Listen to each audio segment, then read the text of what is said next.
Hi everyone, I'm Sangeetha. I'm an assistant professor at the University of California, Irvine. Today I'll be presenting a paper on an application objective-aware network interface. This is joint work with Hadi, Hashemi, Roy Campbell, and Brighten, Godfrey. We define an application network interface as the network representation used to convey an application's objective to the network controller. The ANI, or the application network interface, has evolved as applications evolved.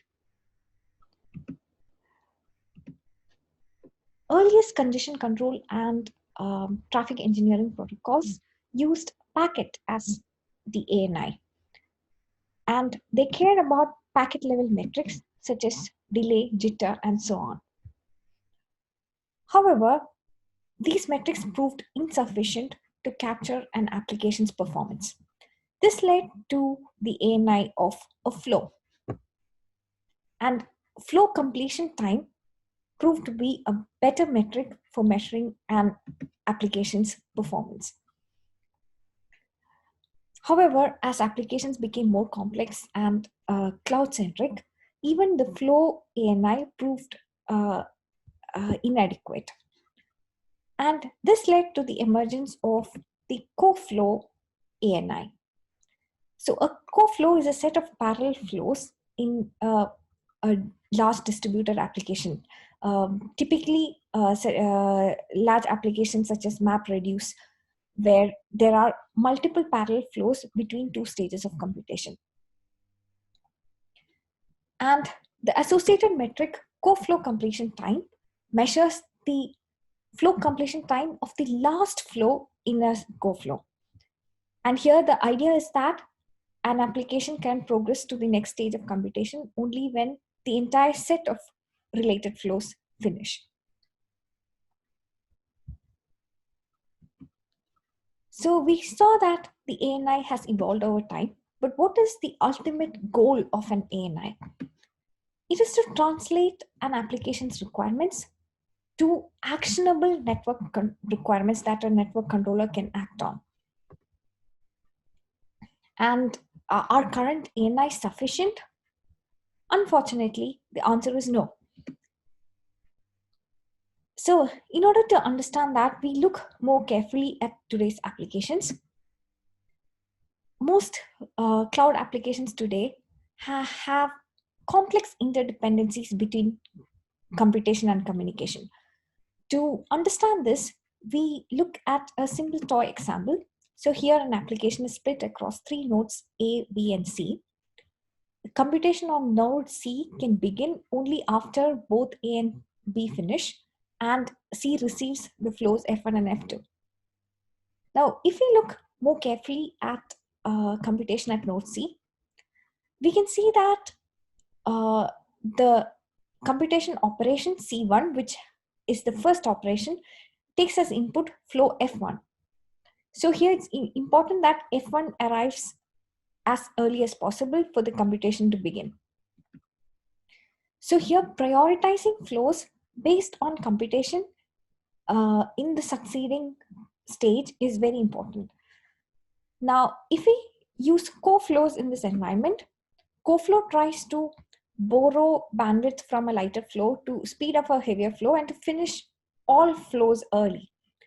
So in this case, if the flows are of equal size and the network bandwidths are equal, then the available bandwidth at node C will be shared equally between these flows and they finish at the same time.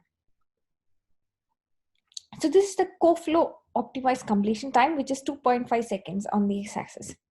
Now, if we actually prioritized flows based on performance, we can see that this would mean sending flow F1 before F2.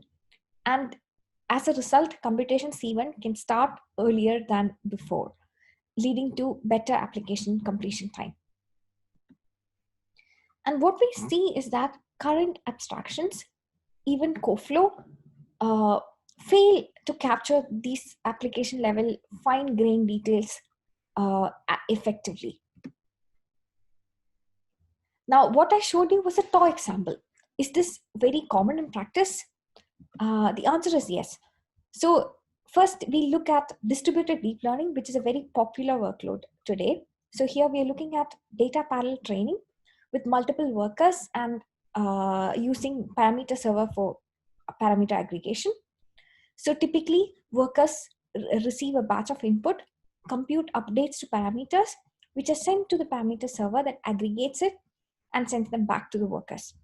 So here gigabytes of data is transferred in every iteration, and the iterations last typically milliseconds.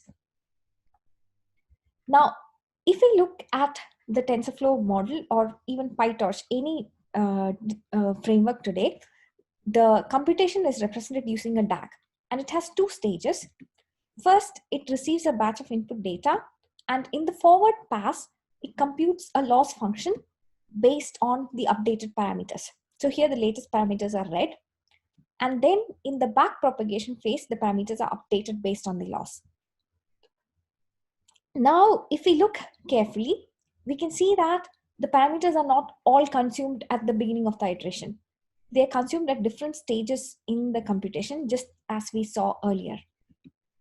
So here we can accelerate training considerably by sending parameters in the right order. Now, this is not just unique to distributed deep learning. This pattern also appears in other applications. For example, consider any user-facing application such as search, which uses partition aggregation at the server side. So here a proxy server receives a request and then sends multiple sub-requests to backend servers to compute the response. And here, not all responses are of equal importance. So the computation at the proxy can be accelerated significantly by prioritizing those responses that are critical for sending a response to the client. Now, another example is graph processing system, where large graphs are distributed across multiple nodes with data being exchanged between neighbors in each iteration. Here, the data is updated and then sent back to the neighbors. So here we can improve the iteration time by prioritizing those vertices which are more important for computation. Another example is iterative analytics that have deadlines such as NIAID, and there are several such examples. So we see that a large number of emerging applications have more complex dependencies between computation and communication, which flow or coflow abstraction fails to capture today. So our goal here is to formulate a network interface which can capture the application's networking requirements, just like a DAG is used to represent a computation, the application's computation requirements today. So here the goal is to capture the application's network objective, and we define CadentFlow for this purpose. So a CadentFlow has two important components. First is a set of flows, each with a metric. Note that a coflow is also a set of flows, but it does not have a per flow metric. This is something new that we define with CadentFlow. And second, we have an application level objective. This is important because coflow tries to, coflow assumes that all flows in a set of flows are equivalent, and the set needs to finish as early as possible. But in practice, the dependencies might be more complex. Hence, we need a mechanism for explicitly specifying this. Finally, these metrics may be priority, deadline, weight, and so on.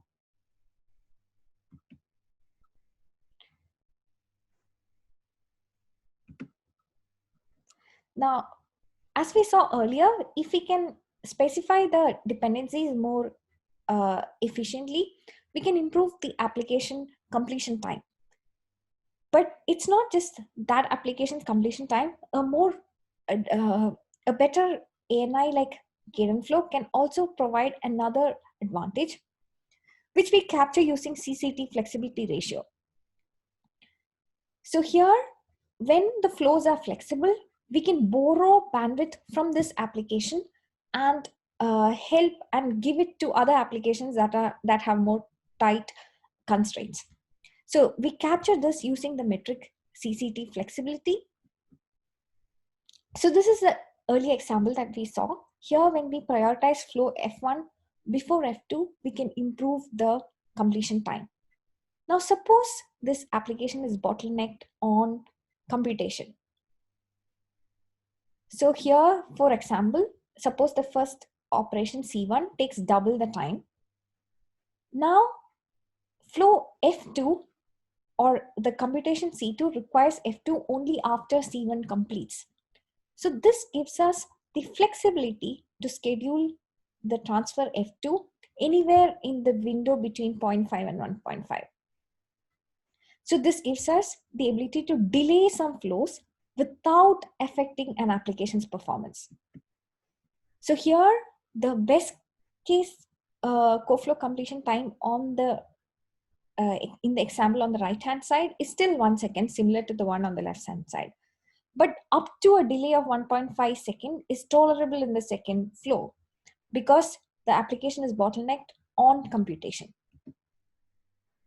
So here we define the CCT flexibility ratio as the ratio between the maximum tolerable CCT and the minimum CCT. So this gives the network controller the flexibility to delay some flows to a certain extent. So now we have seen that CadentFlow can help in both application completion time as well as borrowing bandwidth from applications with flexibility to help others. Now let's see how CadentFlow can be defined here using in the distributed training example. So this is the computational DAG that I showed you earlier with forward pass where the parameters are read and backward pass where the parameters are updated. So here in the forward pass, the network transfers are from the parameter server to the workers, and in the backward pass, the updates are from the workers to the parameter server. So we have two cadent flows. Now I'll give the example with forward pass. Note that there is also a second cadent flow in one iteration. So here cadent flow can be described with one of two metrics. One is priority-based cadent flow. So in frameworks such as TensorFlow and PyTorch, the DAG that like in the toy example that I showed you here is easily available from the platform. So here we can see that we know that parameter A is read is required before parameters B and C. So we can assign it priority 1, and then the parameters read in the next layer with priority 2 and so on. So here all we need is the DAG structure. And here the application level objective will be to minimize the completion time subject to priorities. Now, deep learning is an iterative workload where the iterations are identical. So it's relatively easy to get the iteration time per operation by running it a few times. Now, once we know the application times, the computation operation times, it is easy to determine per flow deadlines per each parameter transfer. So here we see that since parameter A is required by the first operation, it has a very tight deadline. But parameters B and C are not read until operation 1, which takes 3 milliseconds finishes. So this gives us the flexibility to set a deadline of 3 milliseconds for parameters B and C, and so on. And here the objective is to minimize the maximum delay per flow, which is defined as the difference between the end time of the transfer and the specified deadline with respect to the beginning of the iteration. So this is how CadentFlow is defined in the forward pass of the distributed training example.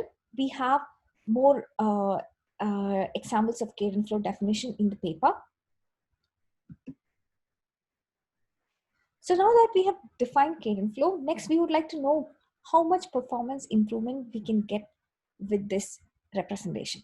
So again, we use distributed deep learning as the representative application. And we get the computation and communication times by tracing the workload in a cloud environment. And the DAG is easily available from the platform. And we test the iteration time using 3 schemes. First is TCP, where the bandwidth is shared in a maximum fair fashion across each network link. And then we also compare CadentFlow performance with MAD allocation, which is minimum allocation of for desired duration, that is used for coflow control in Baris. So here, bandwidth from a lighter flow is borrowed to speed up a heavier flow so that the entire coflow can finish in a reasonable time. And finally, we have CadentFlow optimized scheme, which takes into account the priorities or the deadlines that we derive from the model. So here I give results on one of our experiments. So we compare the iteration time with coflow optimization and CadentFlow optimization relative to TCP on the x-axis. And we test this across multiple popular networks. And here I've shown results with 8 workers and 8 parameter servers, and we get up to 25% improvement in iteration time when we use either priorities or deadlines. Note that for iteration time, the impact here is the same. Now with coflow optimization, it's not just that the performance is lower. Sometimes coflow optimization is even worse than TCP, because coflow is taking bandwidth away from smaller parameters. And if these smaller parameters are needed by the earlier layers in the DNN model, then coflow is effectively delaying the flows so that the larger flows can be accelerated. And this can hurt the performance. So coflow is not just worse than CadentFlow, it can even hurt the performance in this case. Now, when we have 16 workers and 16 parameter servers, the improvements in iteration time is relatively lower. But here what we observe is that when the improvements in iteration time is lower, it's mostly because the iteration is blocked on computation. And in this case, we have high CCT flexibility. So the flows have higher flexibility, which allows the network controller to borrow bandwidth from this application to speed up other applications. So when the gain in iteration time is lower, the CCT flexibility ratio is higher.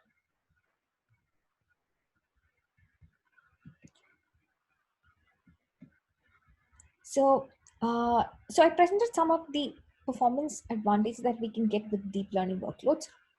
Now, that was a simple workload where the DAG is easily available and the computation time can be easily estimated because the iterations are identical. Now, in practice, there are several open challenges.